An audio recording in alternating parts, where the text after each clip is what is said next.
क्या था टॉपिक, क्या था भाई हमारे पास, electric dipole in a uniform electric field. ठीक है, इसके अंदर हम क्या करते हैं, एक इलेक्ट्रिक डायपोल जो हमारे पास है उसको हमने कहाँ पे प्लेस करना है, यूनिफॉर्म इलेक्ट्रिक फील्ड के अंदर प्लेस करना है। और यूनिफॉर्म इलेक्ट्रिक फील्ड का मैंने तुम्हें बता रखा है कि जब भी हमें यूनिफॉर्म इलेक्ट्रिक फील्ड बनाना है तो हमें क्या ड्रॉ करनी है भाई, पैरेलल लाइंस ड्रॉ करनी है, जो कि किसको रिप्रेजेंट करेंगे, तुम्हारी यूनिफॉर्म इलेक्ट्रिक फील्ड को रिप्रेजेंट करेंगे, क्योंकि हमारे टॉपिक के अंदर लिखा हुआ है कि यूनिफॉर्म इलेक्ट्रिक फील्ड होना चाहिए।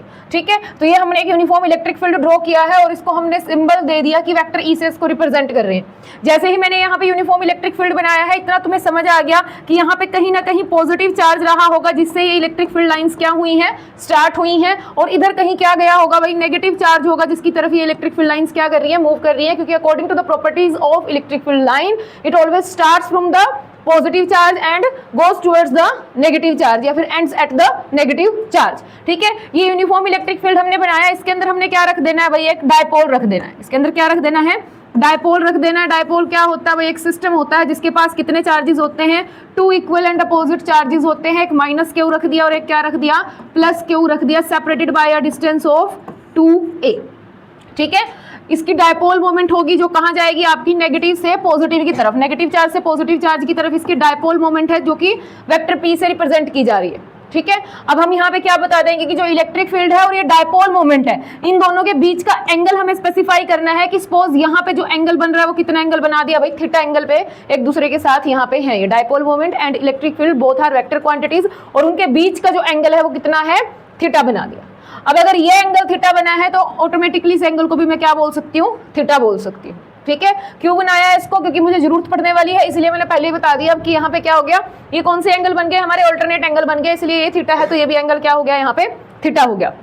अब जैसे ही इस डायपोल को हमने इलेक्ट्रिक फील्ड के अंदर रखा है, रखते ही क्या हुआ भाई, इसके जो चार्जेस हैं इनके ऊपर क्या लगने वाला है, फोर्स लगने वाला है। तो हम इंडिविजुअली पहले देख लेते हैं कि माइनस क्यू जो चार्ज है उसको जो फोर्स फील होने वाला है वो किस डायरेक्शन में फील होने वाला है और कितना फील होने वाला है। तो यहाँ से आपको दिख रहा है कि माइनस क्यू चार्ज है, नीचे क्या है आपके पास, प्लस पोलैरिटी में कोई दूसरा चार्ज है, तो माइनस और प्लस का यहाँ पे क्या होगा भाई, अट्रैक्शन होगा, और इसको एक डाउनवर्ड डायरेक्शन के अंदर फोर्स फील होने वाला है। ये हमने उसकी डायरेक्शन बना ली है कि यहाँ पे जाएगा भाई माइनस क्यू के ऊपर जो फोर्स लगने वाला है। क्लियर, इसका अमाउंट कैसे निकालेंगे, हमने फॉर्मूला पढ़ रखा था कि E इज इक्वल टू क्या होता है, F अपॉन Q होता है। तो इस फॉर्मूले का इस्तेमाल करते हुए कितना फोर्स लग रहा है वो भी हम लिख सकते हैं कि ये हो जाएगा, अगर मैं पोलैरिटी के साथ उठाऊं, माइनस क्यू इंटू ई। माइनस साइन क्या इंडिकेट कर रहा है कि इसकी डायरेक्शन को इंडिकेट कर रहा है कि इस डायरेक्शन में लग रहा है। ठीक है, ऐसे ही अगर मैं पॉजिटिव चार्ज की बात करूं तो पॉजिटिव चार्ज के ऊपर जो फोर्स लगने वाला है भाई, पॉजिटिव और नेगेटिव एक दूसरे को क्या करने वाले हैं, अट्रैक्ट करने वाले हैं। तो यहाँ पे भी इस तरीके से फोर्स जो होगा, एक अट्रैक्टिव फोर्स उसको अपवर्ड डायरेक्शन के अंदर फील होगा। क्लियर, अमाउंट इसका क्या बनेगा, अमाउंट हो गया F is equal to Q into E, यानी कि मैग्नीट्यूड ऑफ फोर्सेज अगर मैं देखूं माइनस Q और प्लस Q पे दोनों पे क्या आ जाएंगे भाई, आपके सेम आ जाएंगे, सिर्फ इनकी डायरेक्शन का फर्क है। ठीक है, इसीलिए जब भी हम डायपोल को इलेक्ट्रिक फील्ड के अंदर रखेंगे और आपसे पूछे कि नेट फोर्स कितना लग रहा है, क्या पूछा जाए आपसे कि net force on the dipole when it is placed in a uniform electric field, तो नेट फोर्स क्या हो जाएगा आपका, 0 हो जाएगा। ठीक है, लेकिन अगर आपसे टॉर्क पूछी जाए कि क्या यहाँ पे टॉर्क भी 0 है, तो आंसर जाएगा नो, टॉर्क यहाँ पे 0 नहीं है भाई। टॉर्क का आंसर आपको यहाँ पे मिलेगा, क्योंकि टॉर्क क्या होता है, two equal and opposite forces हो और उनका जो लाइन ऑफ एक्शन है वो डिफरेंट हो अगर, तो वहां पे ये जो फोर्सेस होंगे क्या जनरेट करेंगे भाई, वो क्या जनरेट करेंगे, एक टॉर्क जनरेट करेंगे। ठीक है, क्योंकि दो फोर्सेस लग रहे हैं, suppose this is the dipole, एक फोर्स लग रहा है नीचे की तरफ, एक फोर्स लग रहा है ऊपर की तरफ। इस वाले फोर्स का लाइन ऑफ एक्शन ये है, इस वाले फोर्स का लाइन ऑफ एक्शन ये है, दोनों का लाइन ऑफ एक्शन डिफरेंट है, इसकी वजह से ये एक दूसरे को कैंसिल नहीं करेंगे और क्या इफेक्ट देंगे भाई, एक रोटेशनल इफेक्ट हमें देंगे यहाँ पे, इसकी वजह से क्या करेंगे, रोटेट करेंगे। अगर सेम लाइन ऑफ एक्शन होता है, एक ही लाइन पे एक्ट करते हैं, एक इधर करता है एक इधर करता है, तब कैंसिल आउट होते हैं, क्योंकि मोस्ट ऑफ द टाइम हम क्या लिखते हैं, बहुत जगह हमने लिखा है two equal and opposite forces, cancel कर देंगे एक दूसरे को, कोई फोर्स नहीं लग रहा, कुछ नहीं हो रहा है यहाँ पे। लेकिन अगर वो two equal and opposite forces इस तरीके से लग रहे हैं कि उनका लाइन ऑफ एक्शन डिफरेंट है, तो वो क्या जनरेट करते हैं, टॉर्क जनरेट करते हैं। वही यहाँ पे हो रहा है कि इनका लाइन ऑफ एक्शन डिफरेंट हो गया, इसकी वजह से यहाँ पे टॉर्क जनरेट हो रही है भाई। टॉर्क का फॉर्मूला यहाँ पे लग जाएगा, कितना टॉर्क लग रहा है वो मुझे फाइंड आउट करना है। टॉर्क क्या बन जाएगा आपके बीच में, क्या होता है, क्रॉस प्रोडक्ट होता है टॉर्क। अगर जनरल फॉर्मूला याद रखो ना इसका, उसमें 11th क्लास में आप सीख के आए थे कि टॉर्क जो होती है वेक्टर क्वांटिटी होती है और किसके बराबर होती है, आर क्रॉस एफ के बराबर होती है, याद है, आर क्रॉस एफ के बराबर थी वो। ठीक है। आर क्या था यहाँ पे, परपेंडिकुलर डिस्टेंस था, जिस एक्सिस से वो रोटेट करता है वहां से लेकर जहां पे वो पार्टिकल रखा है उसके बीच का परपेंडिकुलर डिस्टेंस आर होता था। यहाँ पे आर का काम कौन करेगा, यहाँ पे आर का काम कौन करेगा भाई, ये इनके लाइन ऑफ एक्शन के बीच में जो परपेंडिकुलर डिस्टेंस है, इनका एक लाइन ऑफ एक्शन ये है, एक लाइन ऑफ एक्शन ये है, ठीक है। इनके बीच का जो परपेंडिकुलर डिस्टेंस है, अगर मैं इसको सी से रिप्रेजेंट कर दूं, ये जो ए सी है, ये यहाँ किसका काम करेगा भाई, आर का काम करने वाला है। बात समझ आ रही है।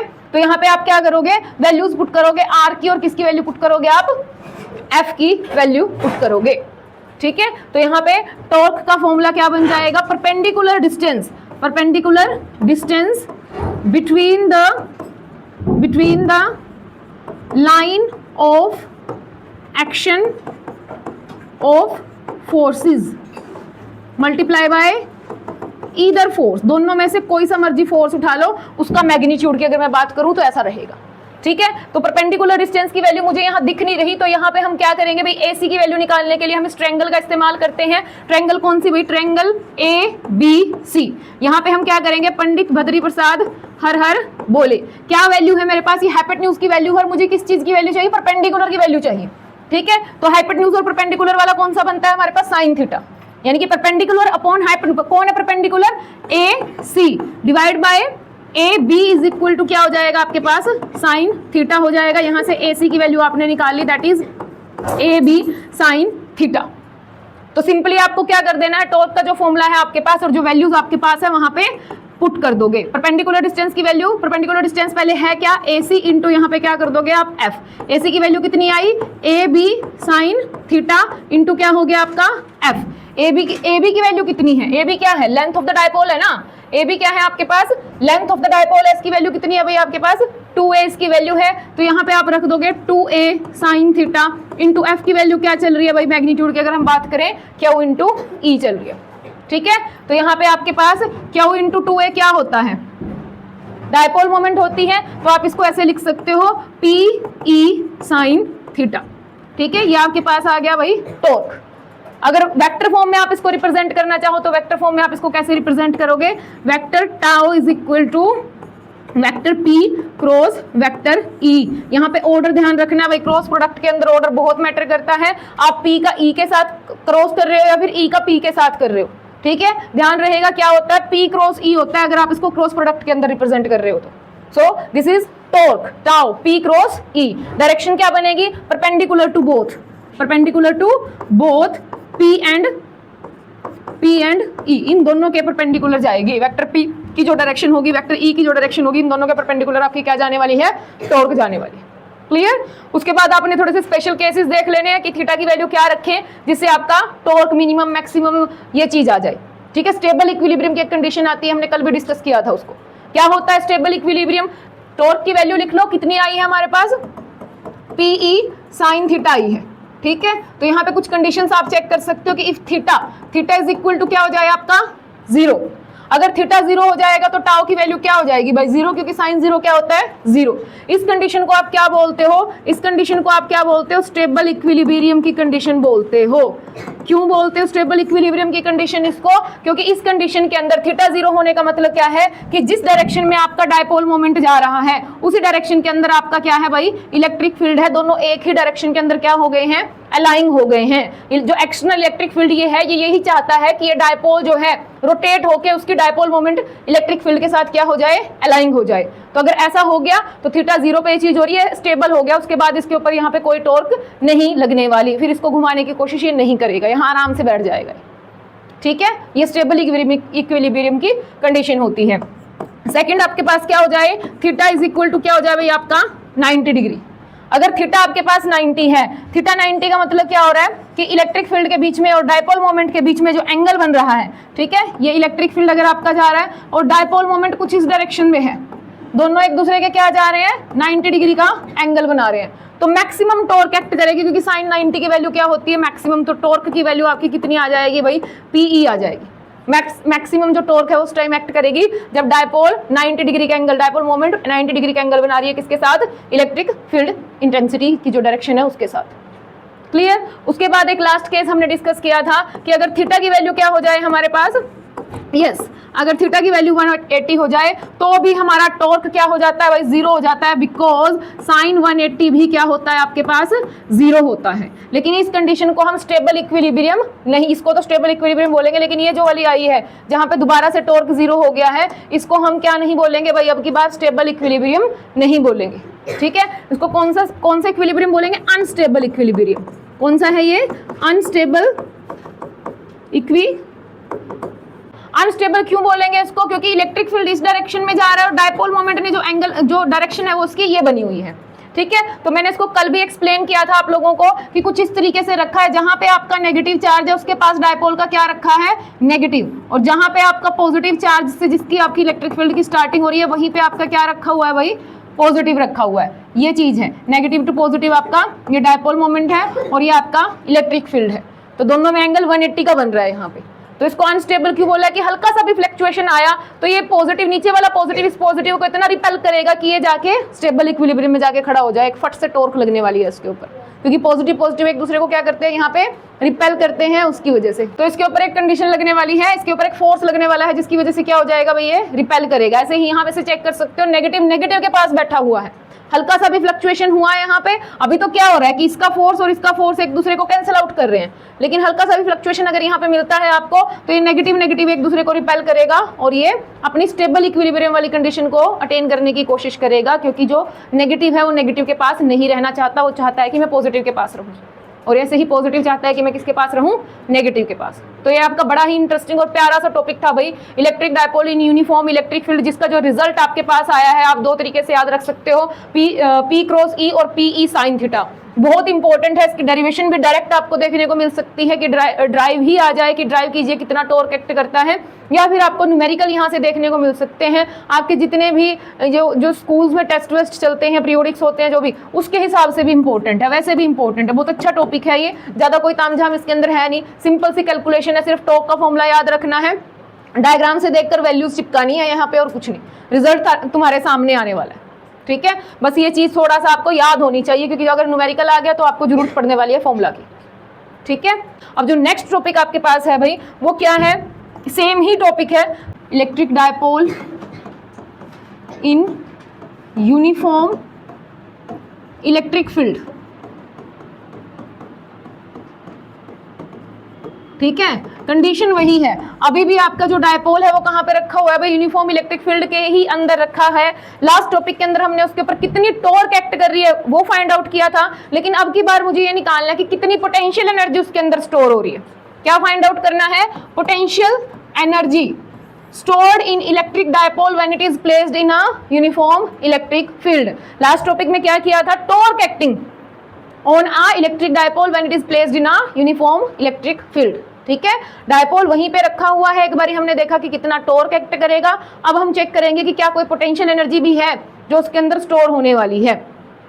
क्लियर है टॉपिक, ठीक है। सबसे पहले तो ये समझते हैं, ये जानने की कोशिश करते हैं कि जब हम डायपोल को इलेक्ट्रिक फील्ड के अंदर रखते हैं तो क्या ऐसा है सच में कि भाई उसके अंदर कोई एनर्जी स्टोर होने वाली है। इस चीज को हम ऐसे ही कंपेयर कर सकते हैं कि जैसे ग्रेविटेशनल फील्ड के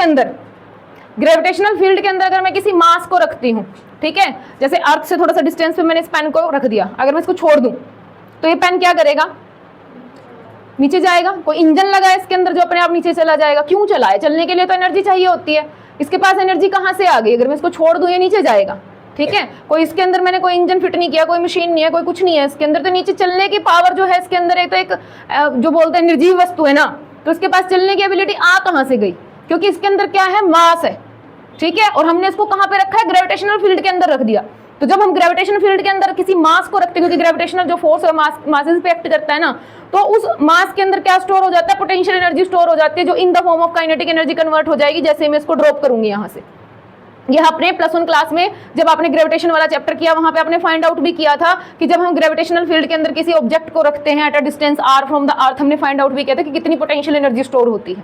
वही चीज यहाँ पे है, बस फोर्सेस चेंज हो गए हैं, है ना। वहां पे कौन सा फोर्स था, वहां ग्रेविटेशनल फोर्स था, यहाँ पे कौन सा फोर्स है भाई आपके पास, यहाँ पे इलेक्ट्रोस्टैटिक फोर्स काम कर रहा है, यहाँ पे चार्जेस की वजह से जो फोर्स क्रिएट होता है वो काम कर रहा है, ठीक है। एक इलेक्ट्रिक फील्ड है, उसके अंदर अगर हम किसी चार्ज को रख देंगे तो उस चार्ज के अंदर क्या स्टोर होने वाली है भाई, पोटेंशियल एनर्जी स्टोर होने वाली है। ठीक है। अब चार्ज की जगह मैं डायरेक्ट सिस्टम ऑफ चार्ज लेकर चल रही हूँ, जिसको मैं क्या बोलती हूँ, डायपोल बोल रही हूँ। तो मुझे यही निकालना है कि अगर मैंने डायपोल रख दिया इलेक्ट्रिक फील्ड के अंदर तो उसके अंदर कोई पोटेंशियल एनर्जी स्टोर हो रही है, हाँ या नहीं, अगर हाँ तो कितनी। बात समझ आ रही है कि क्या टॉपिक है। तो मान लेते हैं कि मेरे पास क्या है भाई, एक यूनिफॉर्म इलेक्ट्रिक फील्ड है। For the shake of simplicity मैं ज्यादा लाइंस ड्रॉ नहीं करूंगी यहाँ पे, ठीक है। सिंपली रिप्रेजेंट कर देते हैं कि हमारे पास क्या है भाई, इलेक्ट्रिक फील्ड है, ठीक है। इलेक्ट्रिक फील्ड है, वेक्टर ई से हम इसको क्या कर देंगे, रिप्रेजेंट कर देंगे कि ये रहा हमारे पास इलेक्ट्रिक फील्ड, ठीक है। इसके अंदर मान लेते हैं, अच्छा एक लाइन और बना लेते हैं ताकि हम एंगल दिखा पाए कि जो डायपोल मोमेंट है उसने कितना एंगल बना रखा है, ठीक है। तो इसके अंदर मैंने क्या प्लेस कर दिया भाई, एक डायपोल प्लेस कर दिया। सपोज करो this is the dipole, minus Q and plus Q. इसकी डायपोल मोमेंट रही होगी कुछ ना कुछ, ठीक है, जिसको हम वेक्टर पी से रिप्रेजेंट करेंगे। ये इसकी डायपोल मोमेंट है। डायपोल मोमेंट ने इलेक्ट्रिक फील्ड के साथ कितना एंगल बना रखा है भाई, थीटा एंगल बना रखा है। क्लियर। जो पीछे वाला डायग्राम मैंने ऐसे बनाया था, थोड़ा ऐसे बना दिया, कोई फर्क तो नहीं, ऐसे बना लो चाहे जैसे पीछे बनाया था, उससे कोई फर्क नहीं पड़ता, ठीक है। ये सिर्फ रिप्रेजेंटेशन। अब की बार पॉजिटिव यहाँ रखा है, नेगेटिव इधर है, तो लाइंस ऐसे जा रही है। पहले मैंने नीचे रख दिया तो ऊपर की तरफ जा रही थी, उससे कोई फर्क नहीं पड़ता, ठीक है। यानी कि अभी भी यहाँ पे क्या हो रहा है कि इलेक्ट्रिक फील्ड के अंदर क्या रखा हुआ है, एक डायपोल रखा हुआ है जिसने एंगल, जिसका एंगल जो है, जिसकी डायपोल मोमेंट का एंगल जो है कितना बना हुआ है भाई, थीटा बना हुआ है। किसके साथ भाई, इलेक्ट्रिक फील्ड इंटेंसिटी के साथ। क्लियर। अगर ये ऐसे रखा हुआ है तो इलेक्ट्रिक फील्ड क्या करेगा भाई, इसके ऊपर टॉर्क लगाएगा, टॉर्क लगाएगा। अभी तो देखा हमने कि इसको घुमाने की कोशिश करे, कहाँ घुमाएगा भाई, इसको अपनी डायरेक्शन में अलाइन करने की कोशिश करेगा। ये चाहेगा कि थीटा जो बना हुआ है रहे ना, जीरो हो जाए थीटा। टॉर्क एक्ट करेगी, कितनी टॉर्क एक्ट करेगी इसके ऊपर। अगर इस कंडीशन के अंदर डायपोल रखा हुआ है तो जो टॉर्क इस टाइम इस कंडीशन के अंदर एक्ट कर रही होगी डायपोल के ऊपर, कितना अमाउंट होगा उसका, क्या होगा वो, पीई साइन थीटा होने वाला है। ये हमने देखा, ठीक है। तो अगर मैं इसको थोड़ा सा डिस्प्लेस करूं डायपोल को, हल्का सा यहाँ से, ठीक है, कितने किससे डिस्प्लेस करूं, मान लो मैंने इसको यहाँ पे कर दिया, थोड़ा सा डिस्प्लेसमेंट दिया है। ये इसकी डायपोल मोमेंट है, ये छोटा सा एंगल है, थोड़ा सा बनाने में थोड़ा बड़ा बना रही हूँ, लेकिन मैंने इसको थोड़ा सा क्या किया है, डिस्प्लेस किया है, ठीक है। इलेक्ट्रिक फील्ड चाहता था कि डायपोल इधर आ जाए, मैंने डायपोल को पकड़ के क्या किया, थोड़ा सा अपोजिट डायरेक्शन के अंदर क्या किया है, डिस्प्लेस किया है। एक फोर्स लग रहा था, एक टॉर्क लग रही थी जो कि इसको इधर चाहती थी। मान लो ये डायपोल है, ठीक है, जो कि डायपोल को ऐसे खींच रही थी, और मैंने उसको पकड़ के क्या किया, ऐसे। क्या मुझे काम करना पड़ेगा, क्या मुझे काम करना पड़ेगा, ऑफ कोर्स करना पड़ेगा। क्यों करना पड़ेगा, क्योंकि एक फोर्स था, एक टॉर्क थी जो नीचे की तरफ एक्ट कर रही थी, मैंने उसके अगेंस्ट वर्क किया है। मैंने यहाँ पे क्या कर दिया, डी थीटा अमाउंट से उसको डिस्प्लेस कर दिया और एंगल बढ़ा दिया इन दोनों के बीच, जबकि ये चाह रहा था इलेक्ट्रिक फील्ड के हमारे बीच में एंगल ही ना रहे, हम 0 डिग्री पे एक दूसरे के साथ अलाइन हो, ठीक है। तो अगर मैं यहाँ पे डी थीटा एंगल से इसको डिस्प्लेस करती हूँ तो यहाँ पे मुझे एक छोटा सा अमाउंट ऑफ वर्क करना पड़ेगा, और वही वर्क किसमें स्टोर हो जाएगा, in the form of potential energy store हो जाएगा। बिल्कुल वैसे ही जैसे तुम धरती से एक बहुत भारी पत्थर उठाते हो तो तुमने जो काम किया वो उस पत्थर की क्या हो गई, पोटेंशियल एनर्जी स्टोर हो गई। ऐसे ही निकालते हैं पोटेंशियल एनर्जी। पोटेंशियल एनर्जी क्या है, अमाउंट ऑफ वर्क डन। वही आपको यहाँ पे कैलकुलेट कर देना है कि अगर मैं थोड़ा सा इसको डिस्प्लेस करूँ तो कितना वर्क करना पड़ेगा, फिर हम इंटीग्रेट करके निकाल देंगे कि भाई इस एंगल से इस एंगल तक लिमिट लगा के कि कितना वर्क हम करने वाले हैं। क्लियर। तो थोड़ा सा इसके अंदर वो कंसिडरेशन डाल दोगे पहले तो, कि let us consider we have an electric dipole with dipole moment p making an angle theta with the electric field intensity. In this condition the torque acting on the dipole is tau is equal to pe sin theta. If we displace this dipole by small angle d theta, then small amount of work done.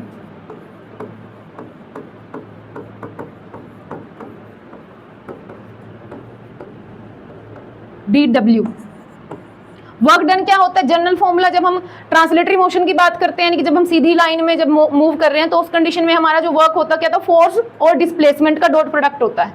लेकिन यहाँ पे क्या चल रहा है, rotational effect चल रहा है हमारे पास। तो यहाँ पे जब मुझे वर्क निकालना है बाई रोटेशनल इसके अंदर, तो मुझे क्या करना पड़ेगा, टॉर्क का और डी थीटा का डॉट प्रोडक्ट जाएगा। इतना बात ध्यान में रख लेना। आपके पास जो स्मॉल अमाउंट ऑफ वर्क होगा भाई वो किसके बराबर आ जाएगा, टाउ और डी थीटा। ठीक है, using the equation number 1, equation number 1 को यूज करेंगे भाई, डी डब्ल्यू किसके बराबर आ जाएगा आपके पास, p E sine theta d theta. This is the small amount of work जो आपने डी थीटा एंगल से डिस्प्लेस करने के लिए किया है। सपोज करो कि आपको किसी एंगल थीटा 1 से, थीटा 1 एंगल अगर यहाँ बन रहा होता, इनिशियल एंगल थीटा 1 था, और आपको कहीं थीटा 2 पे लेकर जाना होता तो कितना काम करना पड़ता, तो उस कंडीशन में आपको क्या करना है, total amount of work done, क्या करना है, total amount of work done in displacing the dipole from angle θ1 to θ2। तो अगर ऐसी कंडीशन है वही तो आपको क्या करना पड़ेगा, इंटीग्रेटिंग बोथ साइड्स, θ1 टू θ2 आपने लिमिट लगा दी है, PE साइन थीटा साथ में क्या चल रहा है, डी थीटा। अब जो मैथ्स वाले स्टूडेंट है मुझे बताएंगे कि भाई इंटीग्रेशन करते टाइम यहाँ पे तो डेरिवेटिव इंटीग्रेशन एक दूसरे के सामने बैठे हैं, तो सीधा क्या आ जाएगा, W आ जाएगा, total amount of work done is equal to क्या चीज कांस्टेंट है, क्या यहाँ पे ये जो P है डायपोल मोमेंट जो है, क्या ये फिक्स है या फिर ये एंगल के साथ चेंज हो रही है। डायपोल मोमेंट की जो वैल्यू है क्या एंगल पे डिपेंड करती है, नहीं करती, वो कांस्टेंट है, वो तो डायपोल की पहचान है ना, वो तो डायपोल तो बैठा है अपना बेचारा, ठीक है। तो P यहाँ पे कांस्टेंट है, क्या इलेक्ट्रिक फील्ड यहाँ पे कांस्टेंट है, ऑफ कोर्स है, यूनिफॉर्म इलेक्ट्रिक फील्ड ही तो है वो, ठीक है। तो E भी बाहर आ गया यहाँ पे, इंटीग्रेशन में क्या बचा, θ1 to θ2 sine theta d theta, क्या इंटीग्रेशन होता है साइन थीटा का, यस, तो यहाँ पे माइनस बाहर लिख लिया मैंने, PE क्या बन गया भाई ये कोस थीटा, लिमिट क्या है इसकी θ1 से कहाँ चली जाएगी, θ2, फिर इसकी लिमिट्स पुट कर दोगे आप, क्या आएगा, माइनस PE ऑलरेडी चल रहा है यहाँ पे, कोस θ2 माइनस क्या हो गया, कोस θ1 हो गया। ये आपके पास क्या आ गया, total amount of work done आ गया in displacing a dipole from any angle θ1 to θ2, ठीक है। इसको इक्वेशन क्या दोगे, इक्वेशन नंबर 2। लेकिन क्वेश्चन किस तरीके से आता है, कई बारी आपको पूछेंगे कि आपने डायपोल रख रखा है इलेक्ट्रिक फील्ड के साथ, उसने कोई एंगल बना रखा है, may be 60 degree, may be 30 degree, may be 90 degree, एक एंगल देंगे आपको और उस एंगल पे आपसे पूछेंगे कि बताइए कितनी है पोटेंशियल एनर्जी इस कंडीशन के अंदर, उसके अंदर जो है वो स्टोर हो गई होगी। तो उस कंडीशन में आप जनरल इक्वेशन क्या निकाल के लेकर आओगे भाई, देखो θ2 पे अगर मुझे एनर्जी देखनी हो, इसको मैं थोड़ा सा ऐसे लिख सकती हूँ जनरल, उसके अंदर माइनस, अगर मैं इसको ओपन करूँ, माइनस PE कोस θ2 ऐसे, और माइनस PE कोस θ1, एक नेगेटिव यहाँ पे लगा दो, यानी कि जो आपने वर्क डन निकाला है ये डिफरेंस इन पोटेंशियल एनर्जी तो होता है कि कितनी पोटेंशियल एनर्जी स्टोर हो गई, इनिशियल पोटेंशियल एनर्जी और फाइनल पोटेंशियल एनर्जी का ही तो सम वो निकाला आपने डिफरेंस यहाँ पे, कि पहले किसी एंगल θ2 पे रखी थी, θ1 पे रखी थी और फिर आपने θ2 पे कर दी, पहले भी उसमें एनर्जी स्टोर थी, अब कुछ ज़्यादा एनर्जी स्टोर हो गई है। तो ज़्यादा एनर्जी क्यों हुई, क्योंकि आपने θ1 से θ2 तक लेकर आने में काम किया है, वो काम आपका पोटेंशियल एनर्जी के टर्म में स्टोर हो गया, यानी कि जब θ1 पे था तब उसमें इतनी एनर्जी थी स्टोर, जब θ2 एंगल पे रखा है तब कितनी एनर्जी स्टोर हो गई, इतनी। इन दोनों का डिफरेंस ही क्या है, आपका काम है, जो आपने काम किया, आपने काम किया वही तो उसको in the term of potential energy मिल गया ना। तो अगर मुझे जनरल वो निकालना हो कि किसी पर्टिकुलर एंगल पे कितनी एनर्जी स्टोर है, तो पोटेंशियल एनर्जी कितनी स्टोर हुई भाई उसके अंदर, पोटेंशियल एनर्जी जिसको हम U से रिप्रेजेंट करते हैं, क्या जनरल फॉर्मूला निकल के आएगा इसका, PE कोस थीटा आएगा, अगर किसी पर्टिकुलर एंगल थीटा पे मुझसे पूछा जाए कि कितनी एनर्जी स्टोर है। टॉर्क का क्या आया था, PE साइन थीटा था, कोई नेगेटिव नहीं था वहां पे, इसका क्या आया, PE कोस थीटा। अगर मैं इसको ऐसे लिखूं भाई वेक्टर की फॉर्म के अंदर में लिखूं इसको, तो negative of P dot E, cos theta dot product की फॉर्म में जाता है, अगर मैं डॉट प्रोडक्ट ओपन करूंगी तो कोस थीटा आता है, दो वेक्टर का जो डॉट प्रोडक्ट होता है उसका आंसर क्या आता है, स्केलर आता है। तो वर्क या जो पोटेंशियल एनर्जी आपकी एक स्केलर क्वांटिटी होती है, इसलिए यहाँ पे डॉट प्रोडक्ट आपको दिख रहा है यहाँ पे, ठीक है। जो आपका टॉर्क है वो एक वेक्टर क्वांटिटी है, वो क्रॉस प्रोडक्ट है आपका P और E का। जो पोटेंशियल एनर्जी है वो क्या है आपकी, एक क्या है, एक स्केलर क्वांटिटी है, वो डॉट प्रोडक्ट है आपका P और E का। बात समझ में आई भाई, दोनों टॉपिक जो है आपके इंपॉर्टेंट टॉपिक है। फर्स्ट टॉपिक जिसको समझ में आ गया कि भाई हाँ टॉर्क एक्ट करती है, बस उसी टॉर्क को पकड़ के चलना है। टॉर्क से आपको छोटा सा वर्क निकालना है, पहले डी थीटा एंगल डिस्प्लेसमेंट देके, और उसके बाद उसका इंटीग्रेशन कर देना है, तो फॉर्मूला आपके सामने है, ठीक है। अगर डेरिवेशन आई तो आप यहाँ तक करके आओगे, ये जो लिखा हुआ है कि θ2 माइनस θ1 वाला। अगर कोई फॉर्मूला न्यूमेरिकल की फॉर्म में अगर हमें जरूरत पड़ गई कि भाई पोटेंशियल एनर्जी कितनी स्टोर है, तो आप माइनस PE cos थीटा वाला उठाओगे, डन, ठीक है, नोट कर लीजिए इसको, हो गया।